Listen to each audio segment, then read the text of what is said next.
মার্কিন যুক্তরাষ্ট্রের যে ভিসা নীতি সেটাকে শুধুমাত্র আমেরিকানরাই ফলো করবেন না, ওয়াশিংটনের এই ভিসা নীতি অনুসরণ করবে তাদের প্রতিবেশী দেশ কানাডাও। ঘোষণা ছাড়াই মার্কিন ভিসা নীতি অনুসরণ করবে কানাডা। এখন ওয়াশিংটনের এই ভিসা নীতি অনুসরণ করবে তাদের প্রতিবেশী দেশ। নির্বাচন নিয়ে নানা ষড়যন্ত্র ও চক্রান্ত হচ্ছে, তাই আগামী নির্বাচনকে চ্যালেঞ্জ বলে উল্লেখ করেছেন প্রধানমন্ত্রী। আসসালামু আলাইকুম সুপ্রিয় দর্শক বন্ধুরা, অবশেষে মার্কিন নিষেধাজ্ঞা নীতি অনুযায়ী তাদের প্রতিবেশী দেশ কানাডা এবার বাংলাদেশের উপর কিছু কঠিন নিষেধাজ্ঞা দিতে যাচ্ছে। দর্শক বন্ধুরা, বাংলাদেশের নির্বাচনকে কেন্দ্র করে এখন সারা বিশ্বে ব্যাপক আলোচনা এবং সমালোচনার জন্ম দিয়েছে। অবশেষে প্রধানমন্ত্রী শেখ হাসিনাকে চেপে ধরে রেখেছে এই কয়েকটি দেশগুলো। দর্শক বন্ধুরা, অবশেষে তিনি প্রকাশ করেছেন যে এবারে নির্বাচনটি অত্যন্ত চ্যালেঞ্জকর নির্বাচন হতে চলেছে। তো দর্শক বন্ধুরা, তাহলে চলুন আমরা দেখে আসি এবার কানাডা কীরকম নিষেধাজ্ঞা দিতে যাচ্ছে এবং সেই সাথে আরও কয়েকটি দেশ এমন কিছু নিষেধাজ্ঞা দিতে যাচ্ছে। অতি শীঘ্রই সেই সকল বিষয়গুলো উঠে আসবে। তো দর্শক বন্ধুরা, তাহলে চলুন প্রথমে কানাডা কী নিষেধাজ্ঞা দিয়েছে এবং কি কি হতে চলেছে অবশ্যই আপনাদের সামনে তুলে ধরব। তো দর্শক বন্ধুরা, এবং সেই সাথে সেই সকল বিষয়কে কেন্দ্র করে মাননীয় প্রধানমন্ত্রীর কিছু বক্তব্য এখন রীতিমতো ভাইরাল হয়ে গিয়েছে। আপনাদের মাঝে সেই বক্তব্যগুলো তুলে ধরব। তো দর্শক বন্ধুরা, চলুন আমরা প্রথমে সেই ভিসা নিষেধাজ্ঞা নীতি অনুযায়ী কি রয়েছে চলুন আমরা জেনে নেই।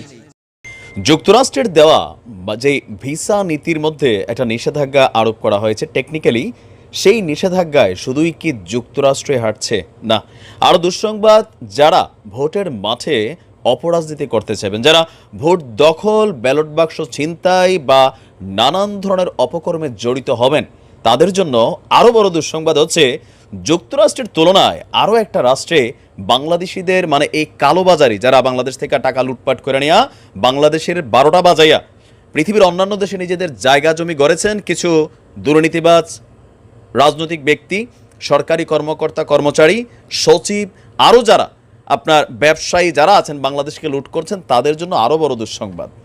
এবার সামনে এসেছে কানাডার নাম। দর্শক, যুক্তরাষ্ট্র এবং কানাডা এই মুহূর্তে মুদ্রার এক পিঠ আর আরেক পিঠ, জিনিস একটাই, জাস্ট কালারটা দুই রকম।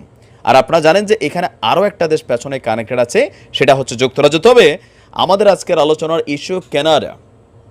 মার্কিন যুক্তরাষ্ট্রের যে ভিসা নীতি সেটাকে শুধুমাত্র আমেরিকানরাই ফলো করবেন না, দুঃসংবাদ হচ্ছে মার্কিন যুক্তরাষ্ট্র একা না, এখন ওয়াশিংটনের এই ভিসা নীতি অনুসরণ করবে তাদের প্রতিবেশী দেশ কানাডাও, এমন তথ্য সম্পর্কে নিশ্চিত হয়েছে।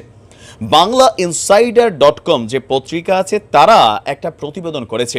সেই প্রতিবেদনে তারা বলছে এই ভিসা নীতির ব্যাপারে যুক্তরাষ্ট্র যেমন প্রকাশ্যে একটা নীতি উল্লেখ করে একটা ধরেন প্রতিবেদন বা একটা টুইট করেছে বা এটাকে তাদের এম্বাসি কর্তৃক প্রকাশিত করেছে, কানাডা এই ক্ষেত্রে আবার এরকম করবে না, বাট কাজ করবে।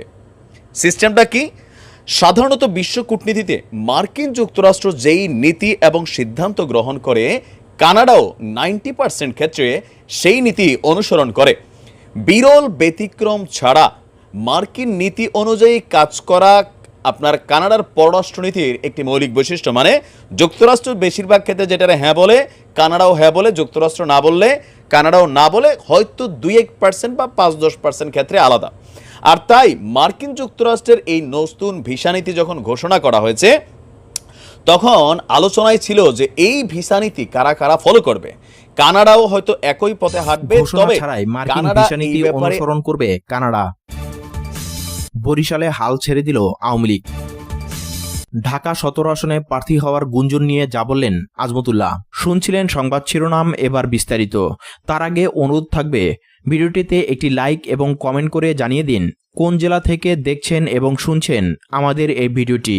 মার্কিন যুক্তরাষ্ট্র গত 24 মে বাংলাদেশের ব্যাপারে নতুন ভিসা নীতি ঘোষণা করেছে। এই ভিসা নীতিতে অবাধ, সুষ্ঠু ও নিরপেক্ষ নির্বাচনের পথে বাংলাদেশে যারা বাধা সৃষ্টি করবে তাদের ভিসা দেওয়া হবে না, এমনকি তাদের পরিবার পরিজনকেও ভিসা দেওয়া হবে না বলে আনুষ্ঠানিক ঘোষণা দেওয়া হয়েছে।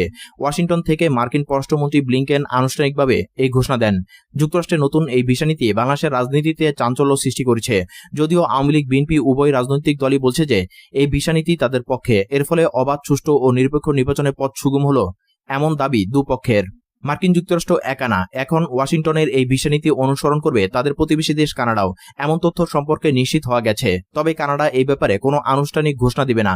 সাধারণত বিশ্ব কূটনীতিতে মার্কিন যুক্তরাষ্ট্র যে নীতি এবং সিদ্ধান্ত গ্রহণ করে কানাডা মোটামুটি সেটা অনুসরণ করে। বিরল ব্যতিক্রম ছাড়া মার্কিন নীতি অনুযায়ী কাজ করা নির্বাচন নিয়ে নানা ষড়যন্ত্র ও চক্রান্ত হচ্ছে, তাই আগামী নির্বাচনকে চ্যালেঞ্জ বলে উল্লেখ করেছেন প্রধানমন্ত্রী শেখ হাসিনা। দেশ যখন উন্নয়নের পথে থাকে তখন দেশেরই কিছু কুলাঙ্গার দেশবিরোধী অপপ্রচারে যুক্ত হয় বলে মন্তব্য করেছেন তিনি। দুপুরে গণভবনে আওয়ামী লীগ ও সহযোগী সংগঠনের জেলা পর্যায়ের নেতাদের সঙ্গে বৈঠকে এসব কথা বলেন তিনি। নির্বাচন সামনে রেখে সংগঠনকে শক্তিশালী করতে চায় আওয়ামী লীগ, তাই দুপুরে গণভবনে মূল দল ও সহযোগী সংগঠনের জেলা পর্যায়ের নেতাদের সাথে বৈঠকে বসেন দলীয় সভাপতি প্রধানমন্ত্রী শেখ হাসিনা। আমাদের একটা লক্ষ্য আছে, আমাদের পরিকল্পনা আছে। মাঠ পর্যায়ের বক্তব্য শোনার পর দলীয় প্রধান কর্মীদের নির্বাচনের প্রস্তুতি নেবার নির্দেশ দেন। আগামী নির্বাচন, এই নির্বাচনটা একটা চ্যালেঞ্জ, কারণ নানা ধরনের চক্রান্ত ষড়যন্ত্র হয়। আর বাংলাদেশের মানুষ যখন একটু জীবনটা উন্নত হয় তখনই এই বাংলাদেশেরই কিছু কুলাঙ্গার আছে যারা বাংলাদেশের বিরুদ্ধে সব জায়গায় বদনাম করে বেড়ায়, মিথ্যা বলে বেড়ায়। বিদেশি অনুদানের আশায় কিছু মানুষ দেশবিরোধী ষড়যন্ত্র করছে বলে জানান শেখ হাসিনা। আর কিছু এই যে বিদেশি অনুদানের টাকা পাওয়ার জন্য বাংলাদেশ সম্পর্কে ভ্রান্ত ধারণা দেয়। আর যারা আমাদের স্বাধীনতা বিশ্বাসই করে নাই, যারা গণহত্যা চালিয়েছে, লুটপাট করেছে, নারী ধর্ষণ, নির্যাতন করেছে, তারা আছে, তাদের আওলাদ বুনিয়াদ আছে, এরাই কিন্তু সারাক্ষণ বাংলাদেশের বিরুদ্ধে অপপ্রচার করেই যাচ্ছে। আর তারা যারা আমাদের স্বাধীনতা যুদ্ধের সময় আমাদের সমর্থন করেনি, তাদের কাছেই হচ্ছে তাদের সব থেকে আত্মীয়তা। যারা দেশের গণতন্ত্র হরণ করেছে তারাই এখন গণতন্ত্র নিয়ে কথা বলছে বলেও মন্তব্য করেন বঙ্গবন্ধু কন্যা। তোদের তো ভোট চুরি করা, এটাই তাদের রেকর্ড। গণতন্ত্র হরণ করা, এটাই তাদের রেকর্ড। তো ওদের মুখে আবার এখন আমরা গণতন্ত্র শুনি। যারা মিলিটারি ডিক্টেটরের হাতে তৈরি করা দল, তাদের হাতে গণতন্ত্রের সবক শুনতে হয়, তাদের হাতে ভোটের কথা শুনতে হয়। তো ভোট চুরি করাই যাদের অভ্যাস, চোরদের কাছ থেকে আবার আমরা বাংলাদেশের জনগণ কি শুনবে, কি দেখবে, সেটাই তো বড় কথা। যে কোনো দুর্যোগে আওয়ামী লীগই সবার আগে দেশের মানুষের পাশে দাঁড়িয়েছে বলে জানান শেখ হাসিনা। এই ধারা অব্যাহত রাখতে কর্মীদের প্রতি আবারও আহ্বান জানান আওয়ামী লীগ সভাপতি। আর আমাদের সংগঠনের সুনির্দিষ্ট নীতিমালা আছে। দর্শক বন্ধুরা, আপনারা হয়তো এই পুরো ভিডিওটি দেখে এবং মার্কিন ভিসা নিষেধাজ্ঞা নীতি অনুযায়ী অবশেষে বুঝতে পেরেছেন এবার তাদের প্রতিবেশী দেশ কানাডা নিষেধাজ্ঞা দিতে যাচ্ছে। তো দর্শক বন্ধুরা, আপনারা এই ভিডিওটি দেখে এবং মার্কিন নিষেধাজ্ঞাকে কেন্দ্র করে এবং মাননীয় প্রধানমন্ত্রীর সেই নির্বাচনের চ্যালেঞ্জকর কথাগুলো শুনে আপনাদের কাছে কি মনে হচ্ছে? তাহলে কি শেষ পর্যন্ত অবশেষে নিজের মুখে সব কিছু বেরিয়ে আসছে এবারে নির্বাচনটি চ্যালেঞ্জ হতে চলেছে?